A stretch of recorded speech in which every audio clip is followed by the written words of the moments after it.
அதாவது என்ன காரணங்களுக்காக சார் இப்போ வந்து படத்தை ரிலீஸ் பண்ணக்கூடாது அப்படின்னு நினைக்கிறாங்க?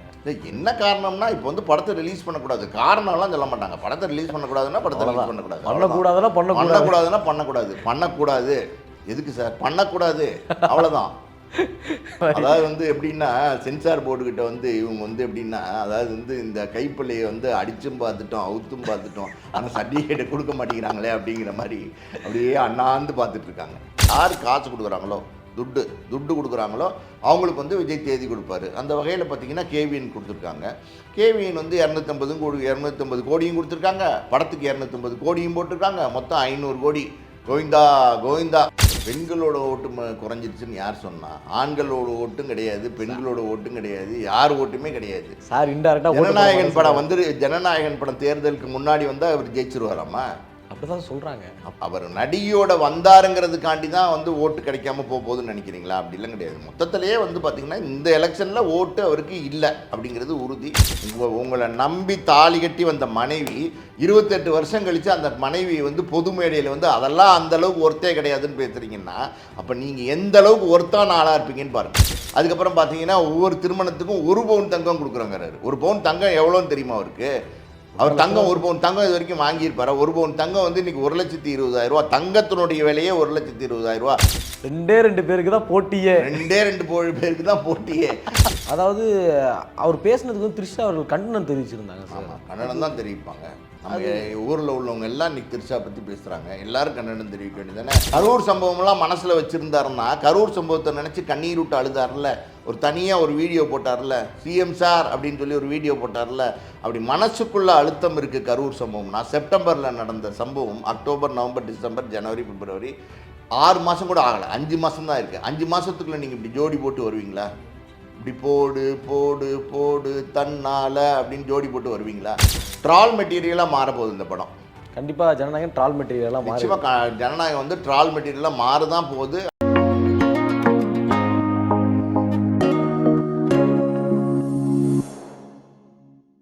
ஜெம் சினிமாஸ் நேயர்களுக்கு வணக்கம். நான் உங்கள் விஜய் அபிஷேக். நீங்கள் நம்ம யார் கூட இருக்கோன்னு பார்த்தீங்க அப்படின்னா, ஆஸ்கார் மூவிஸ் தயாரிப்பாளர் மற்றும் திரைப்பட விமர்சகராக இருக்கிற பாலாஜி பிரபு சார் கூட தான் இருக்கோம். சார் வணக்கம். வணக்கம். எப்படி இருக்கீங்க சார்? நல்லா இருக்கேன். நீங்கள் ஒயிட் ஷர்ட்லாம் பக்காவாக இருக்கு உங்களுக்கு.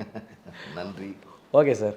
அதாவது வந்து ஒரு தமிழ்நாடே வெயிட் பண்ணிட்டு இருக்கிற ஒரு படம், ஒட்டுமொத்தமாக எல்லாருமே எப்படா வரும் அப்படின்னு சொல்லி ரிலீஸ் ஆகுமா ஆகாதா அப்படின்னு ஒரு கன்ஃபியூஷன் ஸ்டேட்மெண்ட்லேயே இருக்காங்க.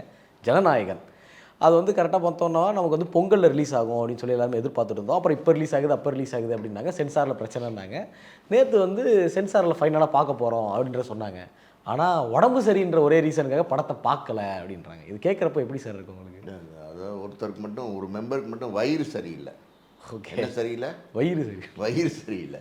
அதனால் பார்த்தீங்கன்னா ஒரு மெம்பர் வராமல் போயிட்டார். அதனால் அந்த படத்தை நேற்றுக்கு பார்க்காம போயிட்டாங்க. அதாவது நேற்றுக்கே 9ஆம் மார்ச் அந்த படத்தை பார்க்குறதா சொல்லி தேட்டர்லாம் புக் பண்ணி எல்லாமே வந்து ரெடி பண்ணியிருந்தாங்க. பெட்டி வந்துருச்சுன்னு ஆண்பாவம்னு ஒரு படம் பார்த்தீங்களா? பாண்டியராஜன் படம். அதில் பார்த்தீங்கன்னா தேட்டரில் வந்து ஸ்க்ரீன் பண்ணுறதுக்காண்டி வெயிட் பண்ணிகிட்டு இருப்பாங்க. பெட்டி வர்றதுக்கு லேட் ஆகும். பெட்டி பார்த்தீங்கன்னா மாட்டு வண்டியில் வரும். அது வந்து அந்த காலத்தில் பெட்டி தானே, இப்போ ஃபிலிமில் தானே எடுப்பாங்க. பெட்டி வந்துருச்சுன்னு பயங்கரமாக பரபரப்பு பண்ணுவாங்க. அது மாதிரி பார்த்தீங்கன்னா பெட்டியெல்லாம் போய், ஆனால் வந்து பார்த்தீங்கன்னா படத்தை மட்டும் பார்க்காம வயிறு சரியில்லாமல் ஒரு மெம்பர் கிளம்பி போயிட்டார். படம் பார்க்காம போயிட்டாங்க. என்ன பண்ணுறது? வயிறு சரியில்லை. அவர் எப்போ வயிறு சரியாகி எப்போ வந்து எப்போ பார்த்து, இதெல்லாம் திட்டமிட்டு பண்ணுறது தான். 100% இதெல்லாம் வந்து திட்டமிட்டு பண்ணுறது தான். இந்த படம் இப்போதைக்கு ரிலீஸ் பண்ண விடக்கூடாது, தேர்தலுக்கு முன்னாடி படத்தை ரிலீஸ் பண்ண விடக்கூடாதுன்னு ஆல்ரெடி திட்டம் போட்டாங்க. அந்த திட்டத்தை வந்து கொஞ்சம் கொஞ்சமாக நகர்த்தி கொண்டு போகிறாங்க. ரீசென்சாருக்கு அப்ளை பண்ணதுக்கப்புறம் பார்த்தீங்கன்னா, மறுதணிக்கைக்கு போனதுக்கப்புறம் அதை வந்து பார்க்காமே இருந்தால் சந்தேகம் வரும்ல. அதனால் வந்து பார்க்குறதுக்கு பிளானெல்லாம் பண்ணிவிட்டு, அதாவது ரேஸுக்கு ரெடியெல்லாம் பண்ணிவிட்டு கடைசியில் பார்த்தீங்கன்னா பிச்சு சரியில்லைன்னு போயிட்டாங்க. அது வந்து ரீசனே வந்து ஒரு ஏற்றுக்கிற மாதிரி ஒரு ப்ரொடியூசராக அவங்களோட மனநிலை எப்படி சார் இருக்குது கேட்டோன்னே, இந்த விஷயத்தை கேட்டோன்னே? என்னோட ப்ரொடியூசராக ஒரு மனநிலை எப்படி இருக்குன்னா, அதாவது ஒரு தயாரிப்பாளராக பார்த்தீங்கன்னா அந்த படம் எடுத்த வகையில் அந்த தயாரிப்பாளருக்கு நிச்சயமாக பெரிய நஷ்டம் வரும். அதில் எந்த சந்தேகம் கிடையாது. ஆனால் பார்த்தீங்கன்னா நம்ம தமிழ் தயாரிப்பாளர் வந்து படம் போட்டிருக்காரு, அவர் வந்து கஷ்டப்படுறாரு அப்படின்னா நம்ம யோசிக்கலாம். ஏதோ கர்நாடகாவிலேருந்து கேவிஎன் ப்ரொடக்ஷன்ஸ்னு பெரிய ஜெயிண்ட் தயாரிப்பாளரை கூப்பிட்டு வந்தீங்க, அதனால் நம்ம வருத்தப்படுறதுக்கு ஒன்றும் இல்லை. அவர் தெரிஞ்சே தான் வந்தாராம்மா, அதனால் தெரிஞ்சு வந்ததுனால இந்த இதெல்லாம் நடக்கும்னு அவருக்கும் தெரியும். நினைக்கிற மாதிரி நடந்துட்டு இருக்கு, அவ்வளோதான். அதில் ஒன்றும் நம்ம கவலைப்படுறதுக்கெலாம் ஒன்றும் இல்லை, வருத்தப்படுறதுக்கெலாம் ஒன்றும் இல்லை. விஜயை வளர்த்து விட்டது தமிழ் தயாரிப்பாளர்கள் தானே, விஜய் முதல் படம் எடுத்தது தமிழ் தயாரிப்பாளர் தானே, விஜயோடைய வெளிப்படங்கள் அடுத்தடுத்த படங்கள் எடுத்ததெல்லாம் தமிழ் தயாரிப்பாளர் தானே. பூ உனக்காக கொடுத்தது யார், காதலுக்கு மரியாதை கொடுத்தது யார், கில்லி கொடுத்தது அப்புறம் யார், அப்புறம் கோலி கீலி கோலி எல்லாம் கொடுத்தது யார், எல்லாம் தமிழ் தயாரிப்பாளர் தானே. அப்படி இருக்கும்போது இப்போ இன்றைக்கி எதுக்கு கன்னடா தயாரிப்பாளருக்கு டேட்ஸ் கொடுக்குறீங்க? அப்போ தமிழ் தயாரிப்பாளருக்கு தேதி கொடுக்கலன்னும் போது கன்னடா தயாரிப்பாளர் கொடுத்துருக்கீங்க. கன்னடா தயாரிப்பாளர் தமிழ் துறையில் என்ன பிரச்சனை இருக்குன்னே தெரியாமல் வந்து இங்கே சிக்கிட்டாருன்னு தான் நம்ம பார்க்கணும். அதாவது பரவாயில்ல, ஒன்றும் தப்பு இல்லை. அதாவது என்ன காரணங்களுக்காக சார் இப்போ வந்து படத்தை ரிலீஸ் பண்ணக்கூடாது அப்படின்னு நினைக்கிறாங்க? இல்லை, என்ன காரணம்னா இப்போ வந்து படத்தை ரிலீஸ் பண்ணக்கூடாது காரணம்லாம் சொல்ல மாட்டாங்க. படத்தை ரிலீஸ் பண்ணக்கூடாதுன்னா படத்தை ரிலீஸ் பண்ணக்கூடாது, பண்ணக்கூடாதுன்னா பண்ணக்கூடாதுன்னா பண்ணக்கூடாது. எதுக்கு சார் பண்ணக்கூடாது? அவ்வளோதான். அடிச்சு கூட கேட்டுருவாங்க, பண்ணக்கூடாது. அதாவது வந்து எப்படின்னா சென்சார் போர்டுக்கிட்ட வந்து இவங்க வந்து எப்படின்னா, அதாவது வந்து இந்த கைப்பிள்ளையை வந்து அடிச்சும் பார்த்துட்டோம், அவுத்தும் பார்த்துட்டோம், ஆனால் சர்டிஃபிகேட்டை கொடுக்க மாட்டேங்கிறாங்களே அப்படிங்கிற மாதிரி அப்படியே அண்ணாந்து பார்த்துட்டு இருக்காங்க சார். அதே மாதிரி சார் ஒரு பேச்சு ஒன்று வந்து இது ரூமரா இல்லை உண்மையா அப்படின்றது தெரில. இந்த கேவிஎன் ப்ரொடக்ஷனே வந்து விஜயோட ப்ரொடக்ஷன் தான் அப்படின்னு சொல்லி கொஞ்சம் பேசிகிட்டு இருக்காங்க. ரீசெண்டாக பண்ண 5 படங்களுமே வந்து விஜய் அவரோட ப்ரொடக்ஷன் தான். ஆனால் வந்து அவரோட அமௌண்ட் வெளியே தெரியக்கூடாதுங்கிறதுக்காக அவர் வந்து மறைமுகமாக அதை பண்ணுறாரு அப்படின்னு சொல்கிறாங்க. ஒருவேளை உண்மையாக இருக்குமா சார் அது? இல்லை, மாஸ்டர் படம், அடுத்தடுத்த படங்கள், லியோ படம், அதெல்லாம் கொஞ்சம் அதில் உள்குத்து இருக்குங்கிறது உண்மைதான். ஆமாம், உள்குத்து இருக்குங்கிறது உண்மைதான். ஆனால் பார்த்தீங்கன்னா இந்த கேவிஎன் ப்ரொடக்ஷன்ஸ் வந்து அவங்க ஆல்ரெடி கர்நாடகாவில் பெரிய பில்டர்ஸ். அவங்க ஆல்ரெடி நிறைய படங்கள் வந்து கர்நாடகாவில் எடுத்துகிட்டு இருக்கிறாங்க. அதனால் வந்து பார்த்தீங்கன்னா அவங்க விஜயோட பினாமின்னு நம்ம சொல்ல முடியாது. அவங்க வந்து விஜயோட படத்தை தயாரிக்கிறதுக்கு தான் வந்தாங்க. விஜய் கேட்டார், 250 கோடி ரூபா சம்பளம் கேட்டார். அந்த 250 கோடி ரூபா சம்பளம் நாங்கள் தரோன்னு சொன்னாங்க. அதனால் அவங்களுக்கு தேதி கொடுத்துட்டார். யார் காசு கொடுக்குறாங்களோ, துட்டு கொடுக்குறாங்களோ அவங்களுக்கு வந்து விஜய் தேதி கொடுப்பாரு. அந்த வகையில் பார்த்தீங்கன்னா கேவிஎன் கொடுத்துருக்காங்க. கேவிஎன் வந்து 250 கோடியும் கொடுத்துருக்காங்க, படத்துக்கு 250 கோடியும் போட்டிருக்காங்க. மொத்தம் 500 கோடி. கோவிந்தா அந்த கதை தான். எப்படி படம் வந்துச்சுன்னா எப்படியும் அதை எடுக்கிறதுக்கு அதிகமாக வாய்ப்பு இருக்குல்ல? கஷ்டம்தான். அதாவது வந்து வர வேண்டிய நேரத்தில் வந்தால் தான், வர வேண்டிய நேரத்தை தாண்டி வந்து எப்படி வந்து நீங்கள் பணத்தை எடுப்பீங்க? அது ஒரு எலெக்ஷனில் விஜய் வந்து நிற்க போகிறாரு அப்படின்னும்போது அது எலெக்ஷனில் உள்ள விஷயங்கள், அதாவது அரசியல் பேசியிருக்காரு இந்த படத்தில். அந்த அரசியல் வந்து அந்த எலெக்ஷனுக்கு முன்னாடி வந்து அவர் பேசினா தான் அது வந்து கைதட்டல் வந்து விழுகும், அது வந்து விசில் தத்து கேட்கும், எல்லாம் நடக்கும். அரசியல் எல்லாம், அதாவது தேர்தலெல்லாம் முடிஞ்சதுக்கப்புறம் இந்த படம் வந்தால் அது என்ன பார்ப்பாங்க? அந்த டைலாக் பேசுகிறார் அப்படின்னு காமெடியாக கூட மாற்றிட்டு போயிடுவாங்க. நடக்கிறதுக்கு வாய்ப்பு இருக்குது. நிச்சயமாக பாருங்கள், ட்ரால் மெட்டீரியலாக மாறப்போகுது இந்த படம். கண்டிப்பாக ஜனநாயகம் ட்ரால் மெட்டீரியலாக நிச்சயமாக ஜனநாயகம் வந்து ட்ரால் மெட்டீரியலாக மாறதான் போகுது. அது நீங்கள் உறுதியாக நீங்கள் பார்க்க தான் போகிறீங்க. சார் சொல்லியிருக்காரு, கண்டிப்பாக அது நடக்கும்னு எனக்கு எதுவும் தோணுது. பஜ்ஜி சொல்லுது அப்படின்ற மாதிரி எனக்கு தோணுது சார். அதே மாதிரி சார் இப்போ வந்து என்னென்னா பஜ்ஜி இல்லை, அது பச்சி பஜ்ஜினா வாழைக்காய் பஜ்ஜி நல்லா சாப்பிடல சார். ஓகே, ஐயோ டைமிங்கில் வேறு அடிக்கிறார் இன்றைக்கி. ஓகே சார், அதாவது வந்து பார்த்தோம் அப்படின்னா இப்போ ஜனநாயகன்ற படம் வந்து விஜய் அவர்களுக்கு ஒரு அளவு ஃபேன் பேஸ் இருக்குது. ஒருவேளை ஜனநாயகன் படம் வந்துச்சு அப்படின்னா தேர்தலில் ஜெயிக்கிறதுக்கு கூட வாய்ப்பு இருக்குது அப்படின்னு சொல்லி ஒரு வட்டாரங்கள் எல்லாமே பேசுகிறாங்க. ஆனாலும் பெண்களோட ஓட்டு எல்லாமே அவருக்கு வந்து குறைஞ்சிருச்சு, பெண்களோட ரசிகர்கள் வந்து குறைஞ்சிட்டாங்க அப்படின்னு சொல்லி ஒரு பேச்சு இருக்குது. காரணம் என்னன்னு பார்த்தீங்க அப்படின்னா ஏஜிஸ் திருமணத்திற்கு ஒரே கலர் ட்ரெஸ்ஸு, ஒரே காரு, ஜோடியாக போன அந்த ஒரு சம்பவம் தான். அதை நீங்கள் பார்க்குறப்போ உங்களுக்கு எப்படி சார் இருந்துச்சு? என்னடா அது அப்படின்ற மாதிரி இல்லையா உங்களுக்கு? இந்த பெண்களோட ஓட்டு குறைஞ்சிருச்சுன்னு யார் சொன்னா? ஆண்களோட ஓட்டும் கிடையாது, பெண்களோட ஓட்டும் கிடையாது, யார் ஓட்டுமே கிடையாது சார். இன்டெரக்டாக ஜனநாயகன் படம் வந்து ஜனநாயகன் படம் தேர்தலுக்கு முன்னாடி வந்தால் அவர் ஜெயிச்சிருவாராமா? அப்படி தான் சொல்கிறாங்க. அப்படியெல்லாம் கிடையாது. ஜனநாயகன் படம் தேர்தலுக்கு முன்னாடி வந்தாலும் சரி, தேர்தலுக்கு பின்னாடி வந்தாலும் சரி, ஜனநாயகன் படத்துக்கும் இந்த தேர்தலுக்கும் எந்த சம்மந்தமும் இருக்க போகிறது இல்லை. அதாவது அவர் நடிகையோட வந்தாருங்கிறதுக்காண்டி தான் வந்து ஓட்டு கிடைக்காம போகுதுன்னு நினைக்கிறீங்களா? அப்படிலாம் கிடையாது. மொத்தத்திலேயே வந்து பார்த்திங்கன்னா இந்த எலெக்ஷனில் ஓட்டு அவருக்கு இல்லை அப்படிங்கிறது உறுதி. இந்த எலெக்ஷனில் அவர் ஜெயிக்க போகிறது இல்லைங்கிறது உறுதி. இன்றைக்கி பார்த்திங்கன்னா நேர்காணலுக்கு வந்து பார்த்திங்கன்னா வேட்பாளர்களை எல்லாம் வர சொல்லியிருக்கிறாரு. பார்ப்போம் என்ன பண்ண போகிறான்னு பார்ப்போம். 234 தொகுதியில் எப்படி வேட்பாளர்களை தேர்ந்தெடுக்கிறான்னு முதல்ல பார்ப்போம். அது பார்த்ததுக்கு அப்புறமே தெரிஞ்சிடும் அப்படின்னு சார். இன்டெரக்டாக வந்து நான் ஓட்டு போட மாட்டேன் அப்படின்றத சொல்லிட்டாங்க சார். நான் ஓட்டு போட மாட்டேன்னு ஏற்கனவே பல இதில் சொல்லிட்டு தானே வரேன். எங்க நான் வந்து டிவி கேக்கு ஓட்டு போடுறதுக்கு நான் என்ன டிவி கேக்கு ஓட்டு போட்டு நாளைக்கு என்ன நான் டிவி கேக்கு போகிறதுக்கா என்ன? கரெக்டு சார், கரெக்டாக பேசுறீங்க. அதாவது வந்து என்னன்னா, அது த்ரிஷா அவர்களோட வந்தது சம்பவத்தை நீங்கள் எப்படி சார் பார்க்குறீங்க? நீங்கள் ஏதாவது முன்னாடி தான் வந்து சங்கீதா அவரோட அது ஒரு சம்பவமாக பார்க்குறேன், அவ்வளோதான். என்ன சார் தங்கு கொடுக்குறீங்க ஒரே வார்த்தையில்? அந்த சம்பவத்தை எப்படி பார்க்குறீங்கன்னா அது ஒரு சம்பவமாக பார்க்குறேன், அவ்வளோதான். அதுக்கு மேலே என்ன இருக்குது பேசுறதுக்கு? அதாவது ஆல்ரெடி ஊரறிஞ்ச விஷயம் தானே தெரியும் தம்பி. இது தானே புது புது புது விஷயமா? இது ஏற்கனவே வந்து ஒரே தனி விமானத்தில் போனாங்க, ஏற்கனவே ஒன்றா தான் வந்து வெளிநாடுகளுக்கெல்லாம் போயிட்டுருக்காங்க, ஒன்றா தான் சுற்றிட்டு இருக்காங்க. ஒன்றா சுற்றிட்டு இருக்கும்போது எடுக்கிற புகைப்படங்களை எல்லாம் சோஷியல் மீடியாவில், அவங்களோட சோஷியல் மீடியாவில் பப்ளிக்காகவே வெளியிடுறாங்கங்கிறது தான் அவங்க மனைவியோட குற்றச்சாட்டாக இருக்குது. அவங்க அதனால தான் நீதிமன்றத்துக்கு போயிருக்காங்க, அதனால தான் அவங்க வந்து விவகாரத்து வழக்கு தொடுத்துருக்குறாங்க. அந்த விவகாரத்துக்கே ஒரு நடிகை தான் காரணம்னு சொல்லியிருக்காங்க. தேவைப்பட்டால் அந்த நடிகையோட பேரை வந்து சொல்லுவேன்னு சொல்லியிருக்காங்க. இது வந்து அவர் உடனே வந்து நம்ம நடிகர் உங்கள் தளபதி விஜய் இருக்கார்ல, அவர் பார்த்தீங்கன்னா தேவைப்பட்டால் அந்த நடிகையோட பேரை நீ என்ன சொல்கிறது, தேவைப்படும் போது நானே கூப்பிட்டு போகிறேன், இந்த தேவைப்படுது நான் கூப்பிட்டு போகிறேன், என்ன செய்வேன் நீனு, என்ன செய்வேன் நீ, நடிகை பேர் நீ சொல்லுவியா? உனக்கு அந்த வாய்ப்பே நான் தரமாட்டேன். நடிகையோட பேரை நீ என்ன நீதிமன்றத்தில் சொல்கிறது, நானே கூப்பிட்டு போகிறேன், நானே ஜோடி போட்டு வர்றேன்னு சொல்லிட்டு ஜோடி போட்டு வந்திருக்காரு, அவ்வளோதான். அதில் என்ன இருக்குது? தவறு தானே சார் இது? தவறா?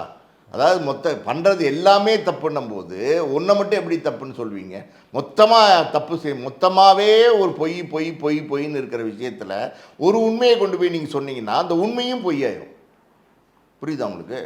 மொத்தமாகவே தவறுன்னு தவறாக பண்ணிக்கிட்டு இருக்கிறவர்கிட்ட போய் நல்லது ஒன்று சொன்னீங்கன்னா அந்த நல்லதுமே வந்து தப்பாக போயிடும். அப்போ கண்டிப்பாக ஒரு ஈகோ கிளாஷ்னால தான் வந்து த்ரிஷா அவர்களை வந்து அழைச்சிட்டு வந்திருப்பாரு அப்படின்னு நினைக்கிறீங்களா? இதில் என்ன ஈகோ கிளாஸ்? இது கூட்டு வரதுக்கு பெரிய ஈகோ கிளாஸ் எல்லாம் தேவையா? ஒரு கிளாஸும் கிடையாது. பொண்டாட்டியே சீண்டி பார்க்கணும், பொண்டாட்டியே வம்பிழுக்கணும், பொண்டாட்டி மனசை வந்து நோகடிக்கணும், கஷ்டப்படுத்தணும். அதாவது இதெல்லாம் வந்து அதாவது 28 வருஷம் வந்து பார்த்தீங்கன்னா ஒரு பொண்ணோட வாழ்ந்துட்டு 28 வருஷம், 1 வருஷம் 2 வருஷம் கிடையாது, ஒரு பொண்ணோட வாழ்ந்துட்டு 2 குழந்தைங்களுக்கு தகப்பன் விஜய், அந்த அம்மா தான் வந்து தாயாக இருக்கிறாங்க. அப்படி இருக்கும்போது 28 வருஷம் கழித்து அதெல்லாம் ஒர்த்தே கிடையாது அப்படின்னு பேசுகிறாருன்னா அப்படி எப்படிப்பட்ட மனுஷனாக இருப்பார் பாருங்க. அதாவது உங்களை நம்பி தாலி கட்டி வந்த மனைவி 28 வருஷம் கழித்து அந்த மனைவி வந்து பொது மேடையில் வந்து அதெல்லாம் அந்த அளவுக்கு ஒர்த்தே கிடையாதுன்னு பேசுகிறீங்கன்னா அப்போ நீங்கள் எந்த அளவுக்கு ஒர்த்தான ஆளாக இருப்பீங்கன்னு பாருங்கள். கேட்குற ஒரு வார்த்தையும் என் செருப்பால் எடுத்து கழுத்தாமட்டையில் அடித்த மாதிரியே இருக்குது சார். நீங்கள் டக்கு நான் ஒன்றுமே அடிக்கல தம்பி, நான் இங்கே உட்காந்துருக்கேன், நீங்கள் அங்கே உட்காந்து நீங்கள் என்ன அடிச்சிங்கன்னு சொல்லலை சார். நான் கேட்குற வார்த்தையில அடிக்கிறீங்க அப்படின்றத நான் சொல்கிறேன். அதை வந்து இந்த விஷயத்தினாலேயே வந்து நிறைய பேர் வந்து விஜய் அவர்கள் மேலே வெறுப்பு காட்டிகிட்டு இருக்காங்க அப்படின்னு சொல்கிறது உண்மை. அதே மாதிரி இந்த வெறுப்பு வந்து ஜனநாயகன் படத்துக்கும் இந்த தாக்கத்தை கண்டிப்பாக கொடுக்குமா சார்? இது நடிகர் விஜய் மேலே எல்லாருமே அன்பு காட்டினாங்க, நடிகர் விஜய் மேலே இப்பயும் அன்பு காட்டுறதுக்கு எல்லாருமே ரெடியாக இருக்காங்க. ஆனால் அரசியல்வாதி விஜய் மேலே என்றைக்குமே யாருமே வந்து அன்பு காட்ட ரெடியாக இல்லை. எல்லாரும் எப்போவுமே வெறுப்பு காட்டிகிட்டு தான் இருக்காங்க. இப்போ தான் வெறுப்பு காட்டுற மாதிரி சொல்கிறீங்க, எப்போவுமே வந்து அரசியல்வாதி விஜய் மேலே வெறுப்பை தான் காட்டிகிட்டு இருக்காங்க. அரசியலே தெரியாது தம்பி, என்ன அரசியல் தெரியும்னு ஒரு அரசியலுக்கு வந்துட்டார். அவர் வந்து பார்த்தீங்கன்னா 2500 ரூபா 60 வயசு மேலே இருக்கிற பெண்களுக்கு கொடுக்குறேங்கிறாரு. ஒரு வீட்டில் 4 பெண்கள் இருந்தால் 10,000 ரூபா கொடுப்பாரா ஒரு வீட்டுக்கு? அதுக்கப்புறம் பார்த்தீங்கன்னா ஒவ்வொரு திருமணத்துக்கும் 1 பவுன் தங்கம் கொடுக்குறோங்கிறாரு. 1 பவுன் தங்கம் எவ்வளோன்னு தெரியுமா அவருக்கு? அவர் தங்கம் 1 பவுன் தங்கம் இது வரைக்கும் வாங்கியிருப்பாரா? 1 பவுன் தங்கம் வந்து இன்றைக்கி 1,20,000 ரூபா. தங்கத்தினுடைய விலையே 1,20,000 ரூபா. அது செய்கூலி சேதாரம் அது இதுன்னு போட்டிங்கன்னா அது 1,50,000 ரூபா.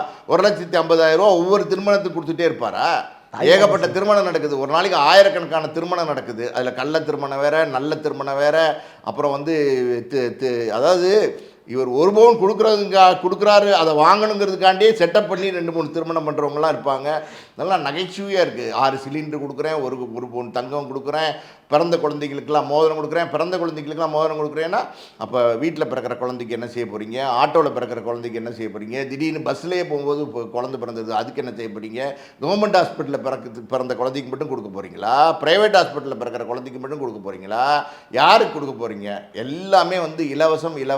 பஸ்ஸில் பெண்களுக்கு மொத்தமாகவே இலவசமாக. அதாவது இங்கே டவுன் பஸ்ஸில் இலவசம்னு சொல்லியிருக்காங்க. இங்கேருந்து மதுரைக்கு போகிறது, இங்கேருந்து தூத்துக்குடிக்கு போகிறது, இங்கேருந்து தஞ்சாவூர் போகிறது, எங்கே போனாலும் இலவசம் அப்படிங்கிற மாதிரி பஸ்ஸில் பெண்களுக்கு இலவசம். அது பெண்கள் மகளிர் தினமாக இருக்கிறதுனால பெண்களுக்கு பார்த்தீங்கன்னா சலுகை அள்ளி வழங்கிட்டாரு. ஆனால் அவன் பொண்டாட்டி ரோட்டில் நிற்கிறார். பெண்களுக்கு பார்த்தீங்கன்னா சலுகை அள்ளி வழங்குறாரு. ஆனால் அவங்க ஒய்ஃப் என்ன கோட்டில் போட்டிருக்காங்க, அந்த ஒரு நாளைக்கு முன்னாடி இவர் மகளிர் தினம் வந்து 8ஆம் தேதி, இவர் வந்து அந்த விழா நடத்தினது 7ஆம் தேதி, 6ஆம் தேதி அந்த அம்மா என்ன கோர்ட்டில் போட்டிருக்காங்க, என்னை வீட்டுக்குள்ளே விட மாட்டேங்கிறாரு என் வீட்டுக்காரரு போட்டிருக்காங்களா, என்னை வீட்டுக்குள்ளே விட மாட்டேங்கிறாங்க, என்னை நீலாங்கிற கேட்டுக்குள்ளேயே விட மாட்டேங்கிறாங்க, என்னை வீட்டுக்குள்ளே விடணும், நான் அந்த வீட்டில் இருக்கணும், நான் வந்து ஒரு பிரிட்டன் சிட்டிசனு, வழக்கு முடிகிற வரைக்கும் நான் அந்த வீட்டில் இருக்கிறதுக்கு அனுமதி தரணும் அப்படின்னு கோர்ட்டில் போட்டிருக்காங்களா? அப்போ அப்படி போட்டிருக்காங்க அப்படின்னா என்ன அர்த்தம்னா, அந்த அம்மாவை வந்து வீட்டுக்குள்ளே விடலேன்னு அர்த்தம்.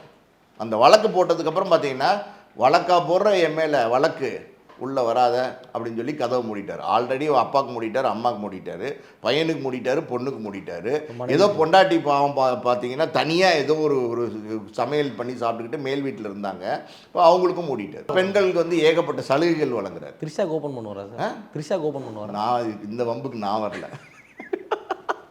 அதாவது சார் நீங்கள் இப்போ உள்ள பேசுனீங்கல்ல, மூச்சு விடாமல் பேசுனீங்க. எனக்கு எப்படி தெரியுமா இருந்துச்சு, அந்த விஐபி படத்தில் தனுஷ் மூச்சு விடாமல் ஒரு 3 நிமிஷத்துக்கு டைலாக் பேசுவார் தெரியுமா, அந்த மாதிரி நான் ஆடி போயிட்டேன். ஏன்னா மூச்சு கிச்சு விடுவாங்களா, எனக்கு நான் 2 வாட்டி மூச்சு அரைச்சிட்டேன். நான் இன்னும் மூச்சு விடாமல் சார் பேசிக்கிட்டே இருக்காரு அப்படின்ற மாதிரி இருந்தது சார். அதே மாதிரி சார் இப்போ என்னென்னா, இப்போ த்ரிஷா அவர்கள் வந்து இந்த மாதிரி கேஸ் ஒன்று போட்டிருக்காங்க. அதே மாதிரி வந்து அவரோட அட்வொகேட் வந்து மிரட்டுறதா வந்து சொல்லியிருக்காங்களே சார். இருக்கலாம், மிரட்டலாம், அதெல்லாம் மிரட்டலாம். ஏன் மிரட்டக்கூடாது? ஆணவத்தின் உச்சத்தில் இருக்கார், கேரியரின் உச்சம் மாதிரி ஆணவத்தின் உச்சத்தில் இருக்கார், திமிரின் உச்சத்தில் இருக்கார். அதாவது பண போதை, புகழ் போதை, பெண் போதை, பொன் போதை, இன்னும் என்னென்ன போதை இருக்கோ எல்லா போதையிலையும் அப்படி மிதந்துக்கிட்டு இருக்காரு. அவர் என்ன வேணால் பண்ணலாம், எது வேணால் பண்ணலாம். ஆனால் மகளிருக்கு வந்து பாதுகாப்பு கொடுப்பார். தனித்தனி ரேஷன் கடை போடுவார். பெண்களுக்கு ஒரு ரேஷன் கடை, ஆண்களுக்கு ஒரு ரேஷன் கடை. அதெல்லாம் எதுக்கு சொன்னார் தெரியுமா? ஜெயிச்சிட்டா த்ரிஷா வந்து மயிலாப்பூர் தொகுதியில் நிற்க வச்சு மாமி மயிலாப்பூர் மாமி. Okay sir. ஒரு படத்தில் ரஜினிகாந்த் பாட்டு பாடுவார்ல, வேலைக்காரன் படத்தில், மயிலாப்பூர் மாமனுக்கு மயிலாப்பூர் தான், இந்த மாமிக்கு இந்த சித்திரை குளம் தான் அப்படிங்கிற மாதிரி சித்திரை குளத்தில் நிறுத்தி நான் எய்த்தாப்பில் நிற்கிறவங்களுக்கு டெபாசிட்டை தோக்கடித்து அவர் வந்து பார்த்திங்கன்னா அவங்க வந்து சீஃப் மினிஸ்டர், 2 சீஃப் மினிஸ்டர் தமிழ்நாட்டுக்கு, ஒன்று விஜய், ஒன்று த்ரிஷா. 2 பேருக்கு தான் போட்டியே. 2 பேருக்கு தான் போட்டியே. அந்த 2 பேர் யாருங்கிறது நீங்கள். ஆனால் இது வந்து கனெக்ட் ஆகுதுல்ல சார் ஒரு விஷயம். அதாவது ஒரு 9 வருஷத்துக்கு முன்னாடி வந்து த்ரிஷா அவர்கள் வந்து உங்களோட ஆசை என்ன அப்படின்னா சிஎம் ஆகணும் அப்படின்னு அவங்க சொன்னாங்க. ஆனால் அது இப்போ கரெக்டாக வந்து கனெக்ட் ஆகிற மாதிரியே, கனெக்ட் ஆகிற மாதிரியே இல்லை, கரெக்டாக கனெக்ட் ஆகுது. இப்படி சுற்றி கனெக்ட் பண்ணிட்டாங்க, கனெக்ட் ஆகுது. புரியுது உங்களுக்கு? அதாவது 9 வருஷத்துக்கு முன்னாடியே அவங்க வந்து பார்த்திங்கன்னா சிஎம் ஆகணும் அப்படின்னாங்க. சிஎம்னா அவங்க என்ன நினச்சிக்கிட்டாங்கன்னா சீஃப் மினிஸ்டர் இல்லை, சீஃப் மினிஸ்டர், சீப்பு மினிஸ்டர் ஆகிடலாம், சீஃப் மினிஸ்டர் அப்படின்னு நினச்சிக்கிட்டாங்கன்னு நினைக்கிறேன். இந்த போகிற வழியில் இந்த பீச்சில் பார்த்திங்கன்னா அந்த பஞ்சு மிட்டாயி, இந்த பலூனு, அப்புறம் பார்த்திங்கன்னா இந்த மிளகா பஜ்ஜி, இதெல்லாம் வந்து இந்த சின்ன குழந்தைங்க கேட்கல, அப்பா எனக்கு பஜ்ஜி வேணும், அப்பா எனக்கு பலூன் வேணும் அப்படிங்கிற மாதிரி சீஃப் மினிஸ்டர் வேணும்னு கேட்குறாங்கன்னு நினைக்கிறேன். அவ்வளோ சீஃப் மினிஸ்டர்னால் அவ்வளோ கேவலமாக போச்சு. இவங்க சீஃப் மினிஸ்டர் ஆகி இந்த ஸ்டேட்டில் நம்ம இருந்து, அவர் chief minister Vijay chief minister ஆகியே இந்த ஸ்டேட்டில் நம்ம இருக்க முடியாது, காலி பண்ணிட்டு போக வேண்டியதுதான். இவங்க சீஃப் மினிஸ்டர் ஆகி இந்த ஸ்டேட்டில் நம்ம இருக்கணும் அப்படின்னா அப்புறம் எவ்வளோ கேவலம் பாருங்கள். அதாவது நீங்கள் வந்து கேவலத்தின் உச்சம், கேரியரின் உச்சம் மாதிரி கேவலத்தின் உச்சம். என்ன சார் அடியோடின்னு அடிக்கிறீங்க எப்படி பயங்கரமா? அடியோடின்னு நான் யாரையும் அடித்தேன், யாரையுமே அடிக்கலைங்க. ஏங்க அடிச்சேன்னு சொல்லி அம்பளை இழுத்து விட்றாதீங்க, ஏதாவது கேஸ் ஆகிற போகுது. அப்படி இல்லை சார், டக்கு வார்த்தையால் அடிக்கிறீங்களே சார்? வார்த்தையால் நான் யாரையுமே அடிக்கலை, வார்த்தையால் ஜாலம் காட்டுறேன், அவ்வளோதான். பார்த்திபன் காட்டினார்ல, குந்தவையை குந்தவைங்கள் அப்படின்னார்ல, வீட்டிலே குந்தி இருந்தால் நல்லது. அது குந்தவையை பற்றி பேசுனது குந்தவம் ஆயிடுச்சு அப்படின்னு மறுபடியும் சொல்லியிருக்காரு. அதாவது அவர் பேசுனதுக்கு வந்து த்ரிஷா அவர்கள் கண்டனம் தெரிவிச்சிருந்தாங்க சார். கண்டனம் தான் தெரிவிப்பாங்க. நம்ம ஊரில் உள்ளவங்க எல்லாம் இன்னைக்கு த்ரிஷா பற்றி பேசுகிறாங்க, எல்லாரும் கண்டனம் தெரிவிக்க வேண்டியதானே? ஏன் பார்த்திபனுக்கு மட்டும் கண்டனம் தெரிவித்தாங்க? பாலாஜி பிரபு சார் நீங்கள் கண்டனம் தெரிவிக்கிறீங்க, தாராளமாக தெரிவிக்கட்டும். உங்களுக்கு தெரிவித்தா நீங்கள் என்ன சார் சொல்லுவீங்க? நான் ஒன்றுமே சொல்ல மாட்டேன், பார்த்திபன் மாதிரி வருத்தம் தெரிவிக்கிறேன்னு சொல்லிட்டு போயிடுவேன். சார் இன்றைக்கி வந்து நீங்கள் வந்து ஒரு ஃபுல் ஃபார்மில் இருக்கீங்கன்னு நினைக்கிறேன். எனக்கு வந்து தக்கு கொடுத்துட்டே இருக்கிறீங்க நீங்கள். சம்பவம் எப்படி பார்க்குறீங்க? சம்பவமாக பார்க்குறேன் சார். கண்டனம் தெரிவிச்சுட்டு போட்டேன், எனக்கு என்ன அப்படின்ற மாதிரி நீங்கள் எனக்கு நீங்கள் தக்கு கொடுக்குற மாதிரி இருக்குது சார். இதுக்கெல்லாம் கவலைப்பட்டால் நடந்து போக முடியுமா? ரோட்டில் போகும்போது 4 பேர் கல்லெடுத்து அடிப்பான், சொல்லெடுத்து அடிப்பான், இதெல்லாம் கண்டுக்காமல் போயிட்டே இருக்க வேண்டியதான். விஜய் போலையே, த்ரிஷா போலையே, பாய இன்னைக்கு யாரும் திறக்கவே முடியாதாங்க சார் இன்னைக்கு அப்படின்ற மாதிரி இருக்குது சார். நீங்கள் பக்கா ஃபார்மில் இருக்கீங்க சார், எனக்கு தெரிஞ்சு இன்றைக்கி நீங்கள் ஃபுல் ஃபார்மில் இருக்கீங்க. ஓகே சார், இப்போ 2026 வந்து எல்லாருமே வந்து தாவேக்கானே சொல்கிறாங்க. இப்போ இந்த விஷயமாக இருக்கட்டும், ஜனநாயகன் ரிலீஸு இந்த மேட்டராக இருக்கட்டும், தாவேக்கா உள்ளே வரதுக்கு அதிகமாக வாய்ப்பு இருக்குதுன்னு நினைக்கிறீங்களா? எங்கே உள்ளே வரதுக்கு? உள்ளே போகிறதுக்கு தான் வாய்ப்பு இருக்குது. உள்ளே போகிறது உள்ளே போயிடுவாருன்னு நினைக்கிறீங்களா? சம்மன் கொடுத்துருக்காங்கல்ல. Yes sir. முதல்ல சம்மன் கொடுத்தாங்க, சிபிஐ வழக்கில் போய் ஆஜரானார் டெல்லியில். ரெண்டாவது சம்மன் கொடுத்தாங்க, சிபிஐ வழக்கில் போனார். கிட்டத்தட்ட எல்லா விசாரணையும் முடிஞ்சிருச்சு, எல்லார்கிட்டையுமே விசாரணை முடிஞ்சிருச்சு. அப்புறம் எதுக்கு மறுபடியும் இவருக்கு மட்டும் சம்மன் கொடுத்துருக்காங்க? மறுபடியும் வாங்க அப்படின்னு சொல்லியிருக்காங்களே டெல்லிக்கு, எதுக்கு? இன்றைக்கி டைம் கேட்டிருக்காரு. ஒரு வாரத்தில் என்னமோ போய் தான் ஆகணும். ஒரு வாரம் அது தள்ளி வைக்கப்படுது. உள்ளே வருவாங்களா? இல்லை, உள்ளே போவாங்க. ஒரு 15 நாளில் வாய்ப்பு இருக்குது. வாய்ப்பு இல்லை, அதான் சார் கன்ஃபார்ம்டு. ஆனால் இந்த விஷயம் வந்து டோட்டலாக முடிஞ்சு போயிடுச்சு. அந்த கரூர் விஷயம் முடிஞ்சு போச்சு. கரூர் சம்பவத்தை சொல்கிறேன் சார். கரூர் சம்பவம் அன்னைக்கே முடிஞ்சு போச்சுங்க. அது பாதிக்கப்பட்ட 41 பேரை வந்து முடிச்சு விட்டார் இவர். அது அவங்க வாழ்க்கை அன்னைக்கே முடிஞ்சு போச்சு. இவர் என்னத்தை முடிச்சு விட்டாரு? அதான் சார், கரூர் சம்பவம்லாம் மனசில் வச்சுருந்தாருன்னா, கரூர் சம்பவத்தை நினச்சி கண்ணீர் விட்டு அழுதார்ல, ஒரு தனியாக ஒரு வீடியோ போட்டார்ல, சிஎம் சார் அப்படின்னு சொல்லி ஒரு வீடியோ போட்டார்ல, அப்படி மனசுக்குள்ளே அழுத்தம் இருக்குது கரூர் சம்பவம்னா. செப்டம்பரில் நடந்த சம்பவம் அக்டோபர், நவம்பர், டிசம்பர், ஜனவரி, பிப்ரவரி 6 மாதம் கூட ஆகலை, 5 மாதம் தான் இருக்குது. 5 மாதத்துக்குள்ளே நீங்கள் இப்படி ஜோடி போட்டு வருவீங்களா? இப்படி போடு போடு போடு தன்னால் அப்படின்னு ஜோடி போட்டு வருவீங்களா? அப்போ ஜோடி போட்டு வரீங்கன்னா நீங்கள் என்ன மாதிரி மனநிலையில் இருக்கீங்க? நீங்கள் நேசிக்கிறீங்களா உண்மையாலுமே மக்களை? உண்மையாலுமே நீங்கள் நேசிக்கிறீங்களா? உண்மையாலுமே நேசிக்கக்கூடியவன் செய்யக்கூடிய காரியமே கிடையாது. 5 மாதத்துக்கு முன்னாடி 41 பேர் உங்களுடைய கூட்டத்துக்கு வந்து இறந்து போயிருக்காங்க. ஏன்? தஞ்சாவூர் போன நீங்கள் அங்கே ஒரு பையன் வந்து பார்த்தீங்கன்னா மூளையில் வந்து இரத்த கசிவு ஏற்பட்டு ஆபத்தான நிலைமையில் வந்து ஹாஸ்பிட்டல் அட்மிட் ஆகிருக்காரு, ஒரு பால்காரோட பையன். இதெல்லாம் உங்களுக்கு மனசில் இருந்துச்சுன்னா நீங்கள் இப்படி ஜோடி போட்டு போவீங்களா? மக்களை நினச்சிங்கன்னா இப்படி ஜோடி போட்டு போவீங்களா? ஒரு அல்பத்தனமான ஆசை அது. இது என்ன அல்பத்தனமான ஆசையா? அல்பத்தனமான ஆசை எப்போ வரலாம்? 18 வயசில் வரலாம், 20 வயசில் வரலாம். அதாவது போதை வந்து மறைக்கும். அப்போ வந்து நீங்கள் வந்து கண்ணை மறைக்கிற நேரத்தில் வந்து இதெல்லாம் பண்ணால் கூட சின்ன பசங்கப்பா இந்த மாதிரி பண்ணிகிட்டு இருக்காங்க, சொல்ல கேட்க மாட்டேங்கிறாங்க, அந்த பையனுக்கு ஒரு 21, இந்த ஒரு பொண்ணுக்கு ஒரு 16 இப்படி சுற்றிட்டு இருக்காங்க அப்படின்னு நம்ம சொல்லலாம். 52, அந்த அம்மாவுக்கு 48 என்னமோன்னு நினைக்கிறேன். 43 சார். 43 நம்ம ஒரு 5 சேர்த்துக்குவோம். 48, 52, 48. இன்னும் வந்து 8 வருஷம் ஆச்சுன்னா இவர் 60ஆம் கல்யாணம் கொண்டாடணும். யார்? விஜய். யாரோட? சங்கீதா அவங்களோட. கொண்டாடுவாரா? யாரோட கொண்டாடுவார்? நான் சொல்ல மாட்டேன். 60ஆம் கல்யாணம் கொண்டாடுவார். ஆனால் யாரோட கொண்டாடுவார்? நீங்கள் என்னை கோத்து விடலான்னு பார்க்குறீங்க, நான் சிக்க மாட்டேன் அப்படின்ற மாதிரி இருக்குது. ஓகே சார், கண்டிப்பாக இந்த எலெக்ஷனுக்கு முன்னாடி ஜனநாயகன் வரதுக்கு வாய்ப்பு இல்லை. உங்கள்கிட்ட கேட்குறேன், ஜனநாயகன் வந்து எலெக்ஷனுக்கு முன்னாடி வரதுக்கு வாய்ப்பு இருக்கா இல்லையா சார்? ஜனநாயகன் வருது. அது இப்போது எலெக்ஷன் பின்னாடி வருதான்னு பாருங்கள். முன்னாடி வர்றதுக்கு வாய்ப்பு இல்லை தம்பி, பின்னாடி வருதான்னு பாருங்கள். பின்னாடி வரதுக்கு வாய்ப்பு இல்லைன்னு சார் சிம்பாலிக்காக சொல்கிறாரு. ஜனநாயகன் கடமை வந்து முடிச்சுக்கோங்க. ஆணை வரும் முன்னே மணி ஓசை வரும் பின்னே அப்படின்னு மாற்றிக்க வேண்டியதுதான். ஒருவேளை 2026 விஜய் சரி ஓகே அவர் சிஎம் ஆகலை. சிஎம் ஆகலையா? 2026 சிஎம் ஆக்கிருக்கீங்க போல. நான் ஆக்க மாட்டேன் சார், நான் சொல்கிறேன். நிறைய மக்கள்கள் இருக்காங்க, அணில்கள் இருக்காங்க. அப்படின்னு எந்த அணில்கள்? அணில் மரத்தில் தாவி எஸ் நட்ஸ் சாப்பிடுவாங்களே, இவங்க வந்து மக்களோட இதை சாப்பிட்றாங்க சார். அதாவது 2026 ஒரு சிஎம் ஆகும்னு சொல்லி ஒரு டீம் வந்து ஒரு கூட்டம் வந்து சுற்றிட்டு இருக்காங்க சார். சப்போஸ் 2026 சிஎம் ஆகலை அப்படின்னா அதுக்கப்புறம் படம் நடிப்பாரா? இதுக்கப்புறம் விஜய் படம் நடிக்க வாய்ப்பு இருக்கா? படம் நடிக்கிறதுக்கு தவிர வேறு வாய்ப்பு இல்லை, ஆனால் நடித்தா அசிங்கம். நடிக்கிறதுக்கு தவிர வேறு வாய்ப்பு இல்லை, ஆனால் நடித்தா அசிங்கம். அரசியல்லேருந்து விலகிறத தவிர வாய்ப்பு இல்லை, ஆனால் விலகுனா அசிங்கம். இப்போ எப்படி இருக்குது பாருங்க, எப்படி ஒரு சிக்கலில் மாட்டிருக்காருன்னு பாருங்கள். நீங்கள் சொல்கிறது எப்படி இருக்குன்னா இருக்கு ஆனால் இல்லை. இதெல்லாம் எப்படின்னா அந்த காலத்தில் சொல்லுவாங்க இடியப்ப சிக்கல்னு சொல்லுவாங்க. இது இடியப்ப சிக்கல் இல்லை. இப்போ எல்லா கடையிலையும் பார்த்தீங்கன்னா நூல் பரோட்டான்னு ஒன்று போடுறாங்க. ஆமாம் சார். அது இப்படி கண்ணால் இப்படி எடுத்து பார்த்தீங்கன்னு வச்சுக்கோங்க, இந்த பிசாஸ் அப்படியே தலைவிரிச்சு அந்த மிஸ்கின் படத்தில் ஆடுற மாதிரி ஆடிக்கிட்டு இருக்கும். அந்த மாதிரி இருக்கும் நூல் பரோட்டா. அந்த சிக்கலை அவுக்கவே முடியாது. இடியப்ப சிக்கலை கூட உட்காந்து அவுத்தரலாம், அந்த நூல் பரோட்டா சிக்கலை அவுக்கவே முடியாது. அந்த மாதிரி போய் மாட்டியிருக்காரு. நூல் பரோட்டா சிக்கலில் மாட்டியிருக்காரு நம்மால். சினிமாவுக்கு போன அசிங்கம், அரசியல் விட்டு போனாலும் அசிங்கம். அவர் என்ன தான் சார் பண்ணுறது? அரசியல் விட்டு போனாலும் அசிங்கம், அரசியல் விட்டு போலைனாலும் அசிங்கம், சினிமாவுக்கு நடிக்க போலைனாலும் அசிங்கம், சினிமாவுக்கு நடிக்க போனாலும் அசிங்கம். எங்கே தான் சார் அவர் போகிறது? இப்போ வெளிநாடு தப்பி ஓடிடுறாரு. யாரு கூட சார்? அது எனக்கு தெரியல. தனி விமானத்தில் இப்போ யாரை கூப்பிட்டு போகிறாரு எனக்கு தெரியல. எனக்கு தரல. ஓகே சார், ரொம்பவே சூப்பராக பேசுகிறேன் சார். ஆக்சுவலாக இந்த கான்வர்சேஷன் வந்து ஒரு இன்டர்வியூ மாதிரி இல்லாமல் ஜாலியாக நம்ம 2 பேரும் உட்காந்து பேசிட்டு இருந்த மாதிரி இருந்துச்சு. எனக்கு ரொம்ப சூப்பராக புரிஞ்சு. உங்களுக்கு எப்படி சார் இருந்துச்சு இந்த இன்டர்வியூ? எனக்கு நல்லா தான் இருந்துச்சு இன்டர்வியூ. வேறு சார்? எனக்கு நல்லா தான் இருந்துச்சு இன்டர்வியூன்னு. ஓகே, இன்டர்வியூ நல்லா தான் இருந்துச்சு. ஓகே சார், மறுபடியும் இன்னொரு நாள் சந்திப்போம் சார். நன்றி, வணக்கம். நன்றி நன்றி.